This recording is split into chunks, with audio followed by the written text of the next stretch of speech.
Visita Iglesia or church visit is a Holy Week custom where Filipino Catholics reflect on Jesus' suffering by visiting 7 churches and reciting the Stations of the Cross on Maundy Thursday or Good Friday. The church visit is one of the most important religious activities for Filipino Catholics. It is said to be rooted in a tradition by early Christians who visited 7 basilicas in Rome: Basilica of St. John Lateran, St. Peter's Basilica, St. Mary Major, St. Paul outside the walls, St. Lawrence outside the walls, Shrine of Holy Cross of Jerusalem, and St. Sebastian outside the walls. This year, as the imposition of community quarantine continues in many parts of the country, the city of San Fernando, Pampanga offers this virtual tour of the 7 heritage churches in the city for Catholics to connect with their faith from even the furthest view. Metropolitan Cathedral of San Fernando.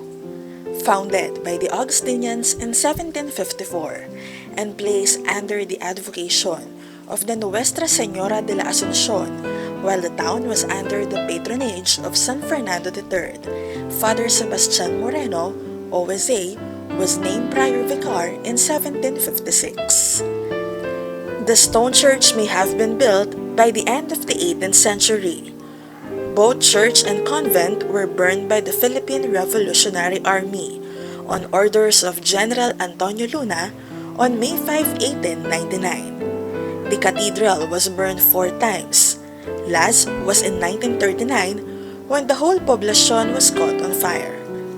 General Antonio Luna, the Revolutionary Army, and General Emilio Aguinaldo used it for months to usher in the conquest of Pampanga.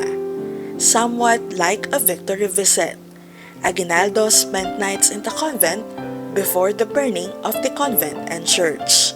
It was restored by Kapampangan architect Fernando H. Ocampo in 1948. Elevated to a cathedral on December 11, 1948 as the seat of the newly created diocese, on October 1, 1981, it was established as Metropolitan Cathedral under the titularship of Saint Ferdinand and the patronage of Our Lady of the Assumption. Virgen de los Remedios Parish. Established in 1943 by the decree signed by Most Reverend Michael J. O. Doherty, Archbishop of Manila, and Father Francisco Cancio, being the first appointed parish priest of Baliti. Virgen de los Remedios is considered as one of the oldest churches in the city of San Fernando.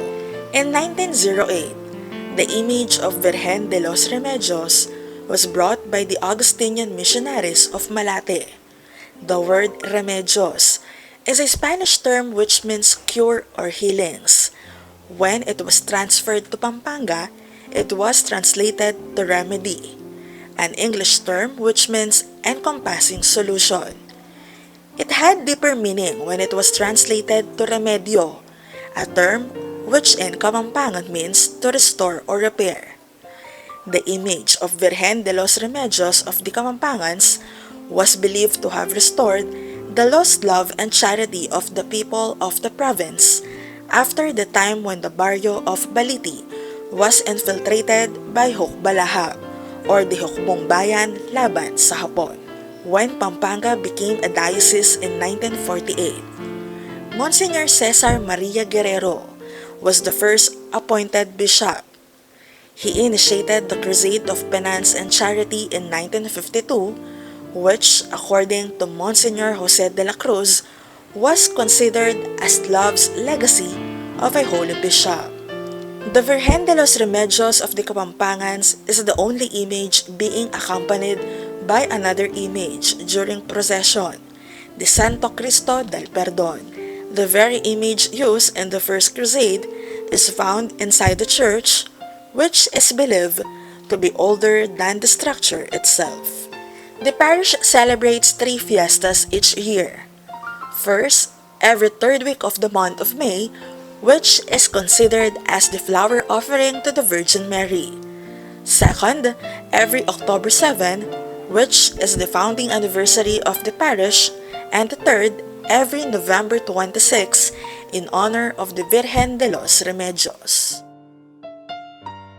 Santo Niño Parish. Built more than a decade before the Second World War broke out in 1941, the Santo Niño Parish has been part of the Our Lady of the Assumption in San Fernando, now known as the Metropolitan Cathedral of San Fernando. The original structure was made from reinforced concrete wood, donated by Don Jose Joven de Leon, a prominent wealthy landowner businessman and a stockholder of Paso de Jo. On October 24, 1968, Bishop Emilio A. Sinense signed the formal decree creating the parish of Santo Niño. The facade of the parish resembles a fish, designed by architect Carlos Gomez. Our Lady of Sorrows Parish. Established by the virtue of the Decree of Canonical Erection issued by Most Reverend Emilio Sinense on February 3, 1969, under the patronage of the Our Lady of Sorrows. It was inaugurated as a parish on March 27, 1969, after its separation from the Metropolitan Cathedral of San Fernando on March 10, 1969, by Reverend Monsignor Pedro Puno, then Vicar General of the Diocese. The construction of the present parish by Kapampangan architect Tirso Dayrit was completed in 1995. Composed of Barangay Dolores and Barangay del Carmen, the parish also has chapels in Barangay del Carmen, Sitio Virgen de los Remedios in Looban, St. Francis Village, Villa Victoria, Maligaya Rodriguez Village, Sitio Macabacle, St. Anthony Subdivision, and St. Dominic Corinthian Subdivision. The parish holds the Cruzada of Virgen Dolorosa every 15th of September, as mandated in the liturgical calendar of the Catholic Church, and Via Crucis every Lenten season. Sacred Heart Parish. On December 14, 1986, the first groundbreaking, Sacred Heart Parish was constituted as a new parish from the Virgen de los Remedios Parish of Baliti, which included Telebastagan, Esel Park Subdivision, Town and Country Homes, San Valley, Santo Domingo, Calibutbut, Leoncia, Farmville, San Pablo, Holy Angel, and Trinidad Village. In October 1989, the construction of the church was completed under Reverend Father Larry A. Sarmiento. The parish celebrated its 25th anniversary in 2011 with Reverend Father Edgar L. Panlilio as the parish priest. The parish is comprised of the city of San Fernando, Pampanga, Angeles City, Pampanga, and Bacolor, Pampanga. San Jose Parish.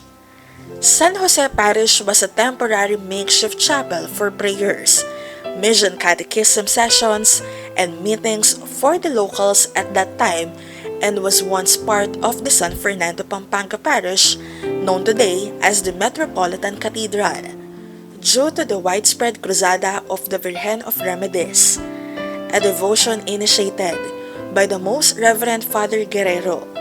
Different communities in San Jose were transformed. Most of the religious activities were localized, which led San Jose to gradually develop as a separate entity.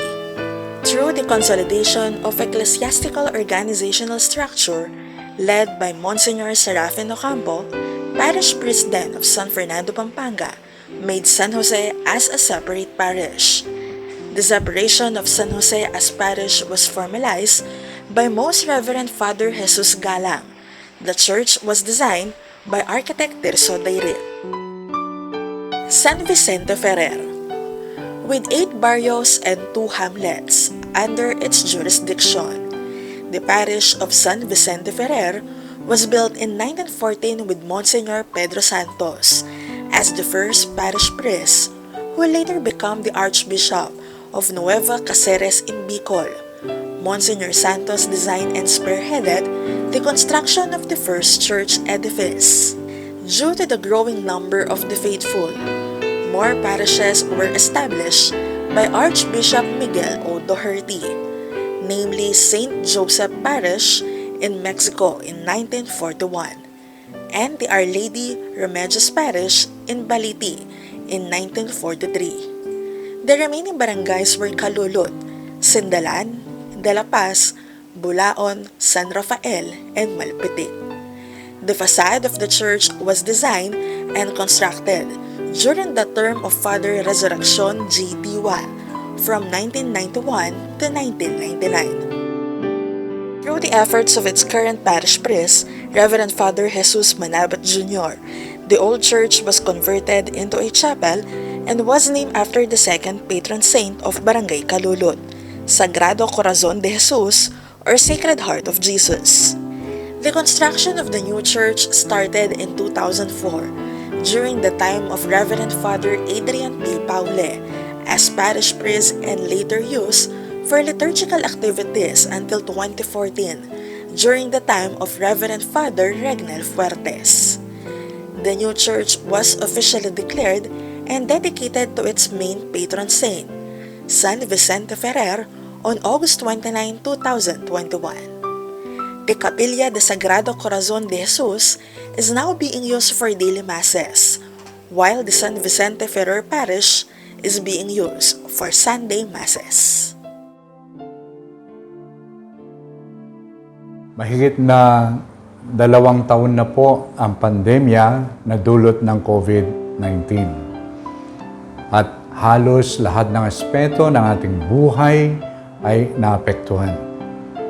At lalong-lalo na po ang ating pananampalataya, mga Katoliko.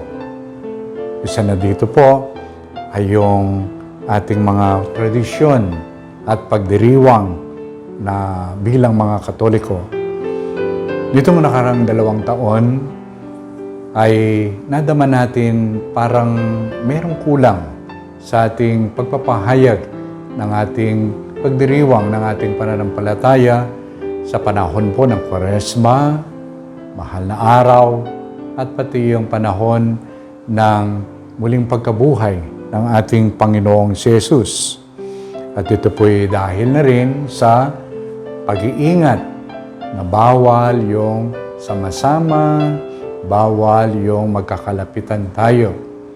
At nadama nating parang may kulang sa ating pagdiriwang.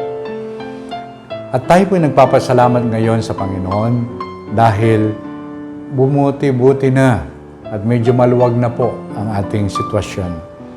Ngunit, kailangan pa rin natin ang pag-iingat. Kailangan pa rin nating sundin ang mga alituntunin ng IATF.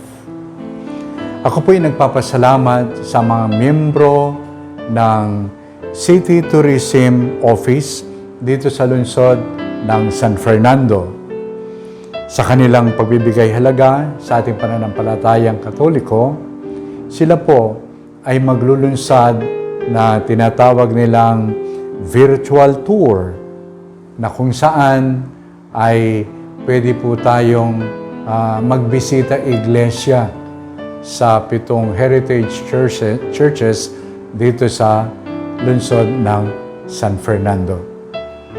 At nagpapasalamat po ako dahil nawa sa pamagitan nitong kanilang inilunsad na Visita Iglesia online, tayo'y matulungan din na mapalalim lalo ang ating pananampalatayang Katoliko, pananampalatayang Kristiyano. At sa pamagitan nito, ay lalo nating maihanda ang ating mga sarili sa darating na pagdiriwang ng dakilang kapistahan ng muling pagkabuhay ng Panginoon. Kaya nga po, inanyayahan ko kayong tangkilikin natin itong virtual tour na pagbibisita ng mga simbahan dito sa lungsod ng San Fernando sa pamamagitan nitong kanilang inilunsad na virtual tour. At pagpalain po kayo ng makapangyarihan Diyos, ng Ama, Anak, at ng Espiritu Santo. Amen. As we reflect on the sacred churches of the city of San Fernando, Pampanga, may we continue to pray in surrender and faith. Let the Holy Week be a reminder, as well of submitting to the sovereignty of God as we face uncertainty.